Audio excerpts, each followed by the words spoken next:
প্রতিবেশীদের সাথে আন্তরিক সম্পর্ক তৈরি করা এবং তাদের সাথে উত্তম আচরণ করা, ছোটোখাটো স্বার্থগুলো ত্যাগ করা, ছোটোখাটো দ্রব্যাদি যেমন নিত্য প্রয়োজনীয় যে জিনিসগুলো রয়েছে সেগুলো একে অন্যকে আদান প্রদান করা এবং প্রতিবেশীদের যে কোনো সমস্যায় তাদের সবসময় পাশে থাকা এবং প্রতিবেশীদের মধ্যে কেউ যদি অনাহারে থাকে তাদের বাসায় খাদ্য পৌঁছে দেওয়া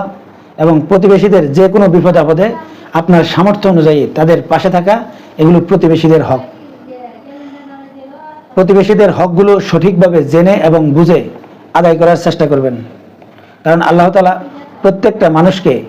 কিয়ামতের দিন অন্যের হকগুলো সম্পর্কে অবশ্যই জিজ্ঞাসাবাদ করবেন এবং অন্যের হকগুলো সঠিকভাবে আদায় করেছেন কিনা এর হিসাব আল্লাহ তাআলা অবশ্যই নেবেন। অতএব প্রতিবেশীদের হকগুলো সম্পর্কে ভালোভাবে জেনে বুঝে